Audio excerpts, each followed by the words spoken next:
Hola, ¿cómo están? Bienvenidos a una nueva sesión de este espacio llamado Artesanía Política. Lo primero que les voy a decir es que si de repente mientras estoy aquí hablando se empieza a escuchar un beep, así como pip pip, pip pip, es porque tengo aquí un mecanismo de alarma que está medio malo y que de repente suena. A veces hay que manipularle un poco las teclas para que deje de sonar momentáneamente, como lo hago ahora. Y si de repente empieza a sonar y se escucha un pitido así, es eso. Bueno, ¿qué vamos a hablar el día de hoy? Bien, bueno, voy a retomar algo que yo dije en la sesión anterior, la semana pasada. Después de hablar de Venezuela, hablé así como muy por encima de algunas leyes que, supuestamente leyes electorales que se hacen con la pretensión del sector político que le impulsa, ¿sí? Y antes de eso dije que yo no iba a hablar de ninguna candidatura, hasta que el CERVEL diga, estos son los candidatos que van a estar en la papeleta. Dije eso. ¿Y saben por qué? Bueno, ahora que tengo más tiempo lo voy a decir con más calma. ¿Por qué digo eso? Bueno, porque resulta que hoy día hay, por ejemplo, veintitantos precandidatos presidenciales, donde nos falta que más de alguno de ellos se baje. ¿Ya? Pasó recién que de Ricardo Lagos se bajó. Vaya a saber si Carola Goich haga lo mismo. Vaya a saber si en el lado de Chile Vamos Osando se termina bajando, si Felipe Cas se termina bajando, en fin. O sea, pueden ir cerrándose candidaturas, unos pueden renunciar por darle su apoyo a otros y así pueden ir disminuyendo hasta que lleguen los candidatos oficiales en la papeleta. ¿Bien? Y así como se quita gente, se agrega gente, pues de repente apareció Parisi de nuevo. Vaya a saber si el Marcel Clos le da por desaparecer de nuevo. No creo, pero bueno. En fin, ese tipo de cosas son las que yo digo, entonces, bien, pero, o sea, como que hablar de candidatos, de la candidatura en sí, eso no. Aparte que imagínate, conocer veintitantas personas no es un cacho. Así que nada, hasta agosto no me voy a referir a candidatura específica. Pero es necesario referirse a lo que fue la renuncia de Ricardo Lagos, no como candidato, ni de lo que representa para la concertación, ni que es un líder de... O sea, un montón de cosas que se han comentado. Igual me sorprende la rapidez con la que columnistas sacan una columna, valga la redundancia, sobre el tema. De repente pienso que escuchan la noticia y escriben lo que les sale del alma, más que realmente hubiesen masticado, digerido lo que están diciendo. Porque encuentro que de repente para hablar de esas cosas hay que ya escucharlas, escuchar un poco de debate, estas conversaciones que hay de repente en radio, en entrevistas y cosas, y de ahí como que ir reflexionando sobre el tema. Pero llegar y decir lo primero que se te ocurre, si te pillan helado, bueno. Yo creo que voy a hablar de algo, de un tema de fondo que se desprende de esto. Es un punto de inflexión importante. Verán, Ricardo Lagos, como otros personajes, pertenecen a una generación que políticamente hablando se hizo poderosa desde los tiempos del plebiscito de 1988. Ya saben, ese plebiscito donde se eligió si la tiranía se continuaba o la tiranía se termina y el próximo año no íbamos a elecciones presidenciales. Y ganó la opción no, la de ir a elecciones presidenciales. ¿Ok?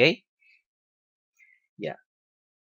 Y bueno, dentro de los liderazgos opositorios a la tiranía están todos los de la concertación.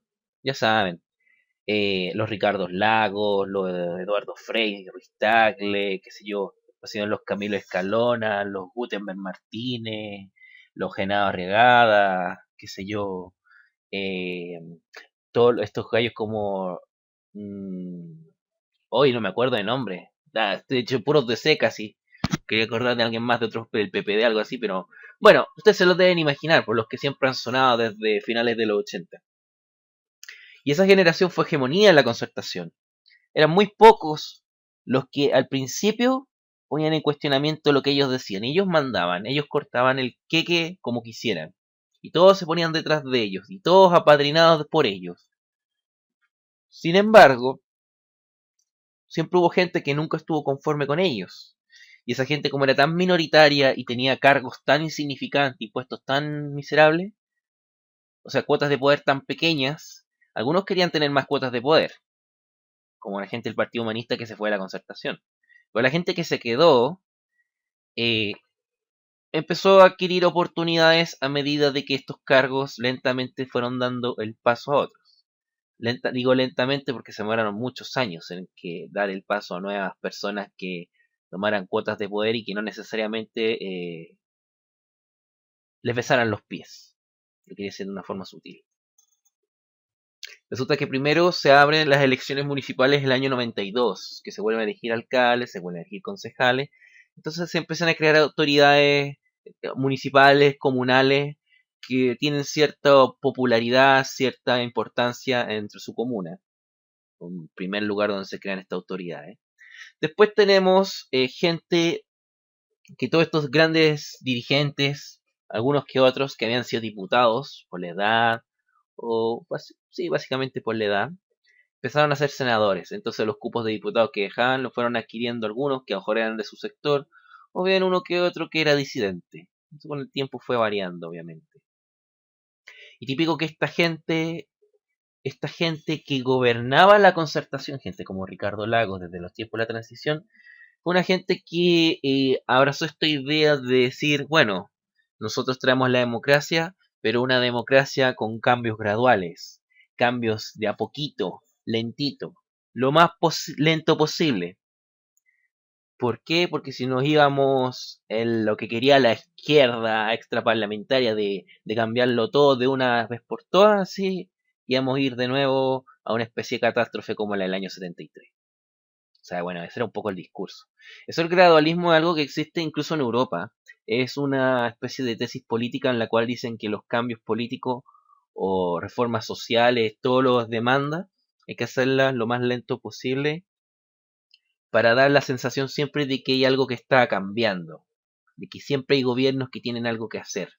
Porque si, por ejemplo, se aprobaran todas las reformas que se tienen ahora en mente, hay un momento en que te quedas sin nada que hacer, sin nada que proponer, sin nada con qué mantener a la gente entretenida para que te voten.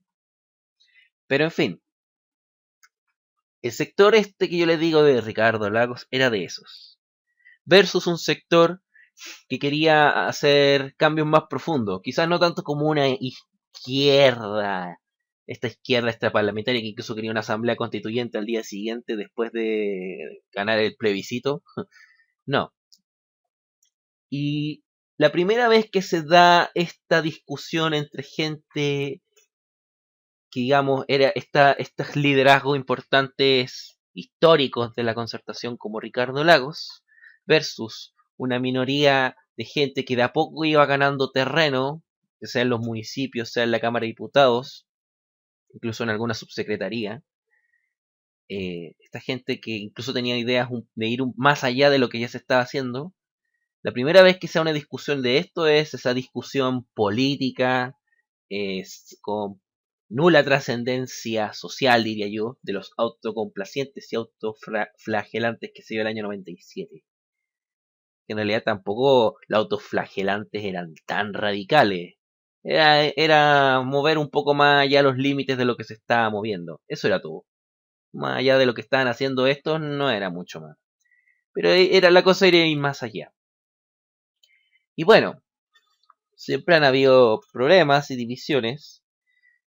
Y estos grupos que se querían desvirtuar, despegar, desmarcar de estos grupos históricos, fueron adquiriendo cuotas de poder, porque claro, algunos llegaron a ser ministerios, a ministros, quiero decir, intendentes, en fin. Y el punto álgido, o sea, más que álgido diría de inflexión, donde se ve que este grupo de gente que se quiere desmarcar de los sectores históricos llega a ser relevante dentro de lo que es la Concertación y después nueva mayoría, es en las elecciones del 2009.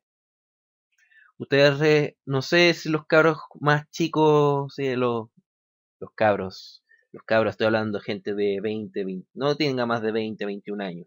No lo deben recordar, o quizás sí, pero como estaban en el colegio, en octavo básico, en primero medio, y uno cuando está en el colegio, uno no piensa en político, no piensa, no sé, en la mina, no sé, en juegos, en jugar a la pelota, un montón de cosas, lo que piensan los cabros. No se deben acordar porque no estaban ni ahí. Pero yo que tenía como esa edad, Y que para mí como el 2009 era como tenía todo el ímpetu joven que tienen hoy día, por ejemplo, los cabros que apoyan en el Frente Amplio. Yo le voy a contar porque me acuerdo. Los más viejos obviamente se acuerdan, obviamente. O si no, les refresco la memoria. El 2009, supuestamente el candidato a la Concertación terminó siendo Eduardo Frei, ¿verdad? Primero, había mucha gente que quería ser precandidato. Y parece que en las primarias dejaron mucha gente afuera. Hay rumores de que, por ejemplo, Marco Enrique Minami quiso participar en las primarias de la Concertación en el 2009 y le obstruyeron el paso. Y al obstruírselo, él tiró su propia candidatura y llegó a primera vuelta, sacó el 20% de los votos y el resto de historia. Bien. Eh, pero también hubo discordancias porque esa primaria fue muy, ¿cómo se dice? Muy polémica, porque creo que solamente se votó en 2 comunas, no en todo el país como solía ser la costumbre. Fue en la región del Maule y en la región de O'Higgins, donde Frey ganaba fijo. Y el otro candidato era José Antonio Gómez, que creo que actualmente es ministro de Defensa. Ahí empezó a sonar el pitío por si acaso, que le decía al principio. Bueno, resulta que ya hubo polémica y la gente más joven o la gente nuestros nuevos liderazgos que querían nuevos espacios, que querían dominar la concertación, dominar el bloque y poner sus aspiraciones políticas personales encima, no podían porque esta gente más histórica veía, querían imponer a Frey. No, nosotros mandamos Frey, Frey, Frey, Frey, Frey. Me acordé de otro nombre, Sergio Vitar, del PPD. No me podía acordar. Bueno, entonces, bueno, ¿qué pasó? Esta gente, estos liderazgos que el día de hoy deben tener como 50 años y de ahí para abajo, todos estos cabros que tenían 20 años en los años 90, que ya deben tener 40 y tantos, como Álvaro Lizalde, por ejemplo, eh, Claudio Rego podría estar entre ellos igual, aunque Claudio Rego es más mansito, por decirlo así. Eh, Estos cabros dijeron, bueno, si aquí estos viejos quieren seguir gobernando ellos y no nos van a dar espacio, porque cuando la candidatura de Frey fue un hecho, se dio por aclarado que la concertación se iba a intentar gobernar el sector histórico, sí o sí. Entonces, bueno, ya, ok, perfecto, gobiernen ellos. Entonces, ¿qué hacemos? Algunos de ellos se fueron detrás de la candidatura de Marco Enrique Minami y otros, claro, aceptaron a regañadientes, pero sí, coqueteaban con ellos, coqueteaban con Arrate, Jorge Arrate, en fin. Y el resultado es el que todos sabemos. Frey 29%, Marco Enrique Minami 20%. Y sabemos que en segunda vuelta ganó Piñera, ¿cierto? Y que obviamente aunque hubiesen juntado a esos dos grupos en una sola candidatura no hubiese salido igual, hubiese sido el resultado el mismo, yo creo. Se rumoreaba en las encuestas de que a lo mejor Marco Enrique Minami tenía más posibilidades de ser competitivo contra Piñera, pero eso nunca lo vamos a ver. Aparte que yo nunca creo en la encuesta ni entonces ni ahora. Entonces, el primer mensaje que se lee, el primer balde de agua fría, es que este sector histórico, estos líderes de la concertación, que se habían hecho su capital político desde el plebiscito, se dieron cuenta de que ellos ya no eran el sector dominante dentro del bloque político. Lo primero. Y lo segundo es que van a tener que sí o sí acoger a este nuevo sector de dirigentes que se han ido creando en las elecciones municipales, acogiendo los cargos de diputados, algunos llegando a intendente, algunos llegando a ministerio, porque si no, se quiebra el bloque y ellos iban a ir a menos. De hecho, esa es la razón por la que muchos de repente, como Sergio Vital, se van para la casa, porque empiezan a darse cuenta que quedan desprestigiados, desacreditados. Nosotros ya no podemos estar en primera línea, tenemos que irnos a segunda línea porque bueno, se exige la renovación. Ahí es cuando se empieza a hablar de renovación. Claro, este mismo sector histórico el que le echa la culpa al Marco Enrique Minami, de que por culpa de él perdieron la segunda vuelta, pero eso se llama ser soberbio.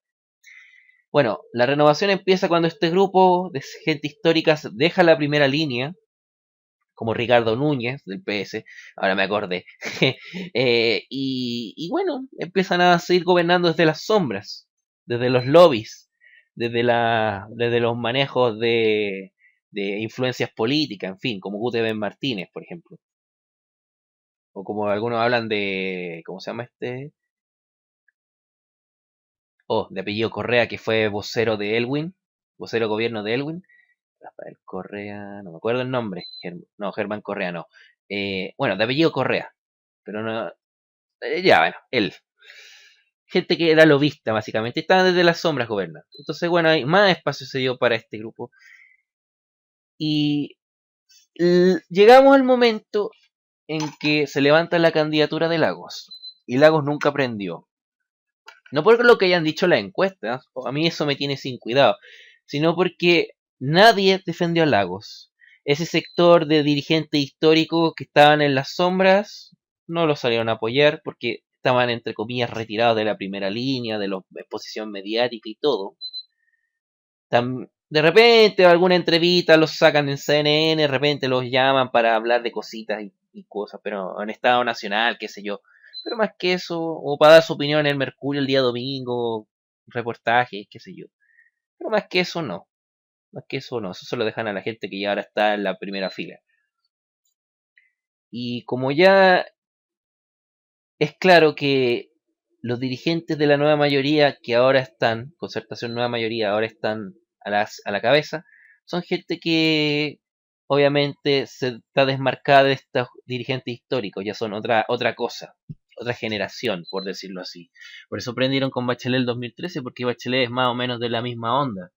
Oye, si Bachelet, ella, claro, ella fue torturada y su madre en Villa Grimaldi, qué sé yo, su padre fue asesinado en la tiranía, pero ella no era una dirigente importante el año 88. De hecho, el primer cargo al que postuló fue concejal el año 96, o 92, 92 parece, en la comuna de Las Condes y no ganó.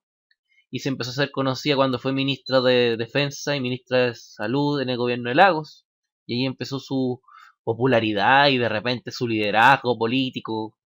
En fin, ahí empezó ella. Pero antes de eso, olvídate. Y es una nueva generación. Y de hecho, Bachelet, cuando llegó aquí al segundo gobierno, trajo gente que venía de estos nuevos liderazgos. ¿Ah, no? ¿Quién eran los ministros de él? Peñalillo, Elizalde, Alberto Arena, el Arenito que tanto hueveaban. Después que lo haya cambiado por gente más del sector histórico, es otra cosa. Es otra cosa. Pero eso yo creo que pasa en todos los gobiernos. Primero ponen gente nueva y cuando ven que el primer gabinete está tambaleando, lo cambian por dirigentes más políticos, más conocidos. Lo mismo pasó en el gobierno de Piñera, pero en fin. Bueno, y el punto de inflexión es que yo digo es que esto de que Ricardo Lagos se baje la candidatura presidencial, después de todo lo que he dicho, significa que ese sector de dirigentes históricos ya no son capaces siquiera de levantar un candidato presidencial que sea, que por lo menos figure. O sea, ya la franca retirada ya está más o menos consumida. O sea, en unos años más estos tipos ya nada. Bueno, de hecho el mismo Ricardo Lagos tiene casi 80 años, si es que no la ha cumplido. 80 años. Weón, ándate para la casa si ya tenía 80 años y quería ser candidato. Es como si, no, ya. Y él ya fue presidente, entonces igual ya tuvo su oportunidad. Pero es básicamente eso. Ahora, bueno, eso por un lado. Por otro lado, tenemos la democracia cristiana. La democracia cristiana, esto también tienen que verlo desde un largo plazo. Yo soy historiador, veo las cosas a largo plazo. Para mí el largo plazo no es un año atrás, son por lo menos 20 o 30 años atrás.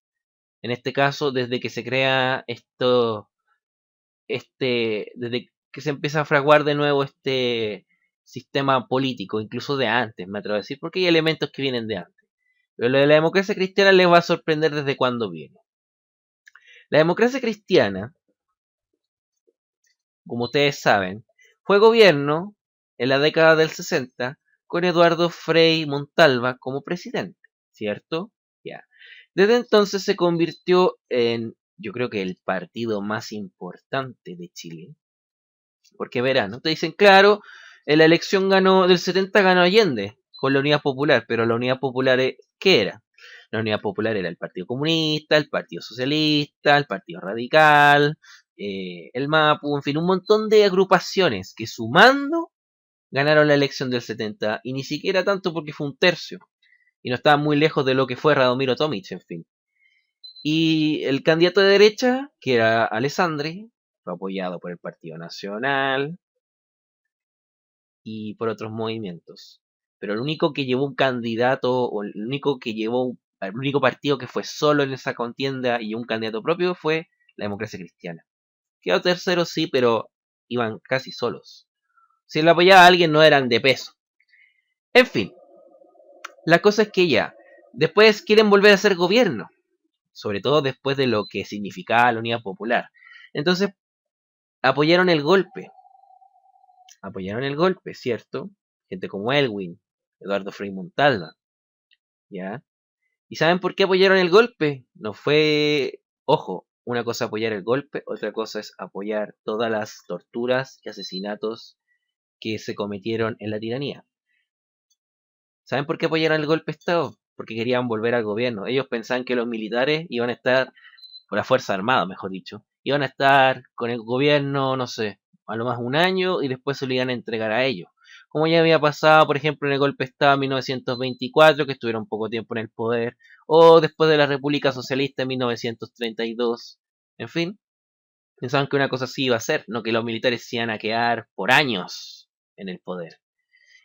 Claro, cuando empezaron a ver que los militares no se iban a quedar y que más encima iban a hacer la constitución del 80 para institucionalizar su poder, ahí es cuando empieza la oposición, ahí es cuando Eduardo Frei Montalva hace campaña por el no al plebiscito de 1980.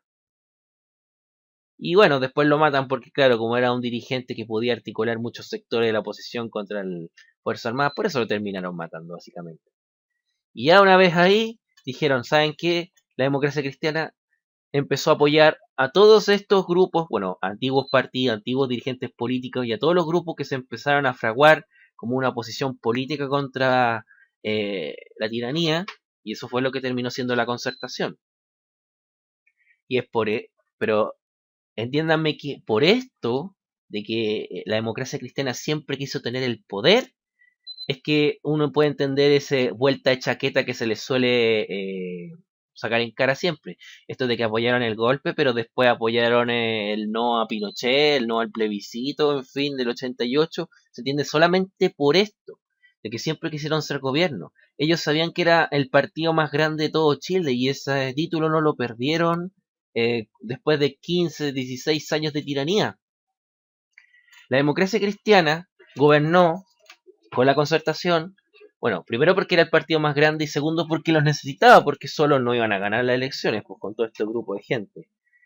Y bueno, como estos siempre han sido conservadores, siempre han sido humanistas cristianos, siempre han sido cercanos a la derecha, pero no querían estar vinculados con la derecha, porque eso también significaba, bueno, primero porque la derecha, de por sí los partidos como UDI, Renovación Nacional, siempre se han peleado por querer uno, o sea, hacer el zancadilla al otro, entonces meterse ahí es un cacho.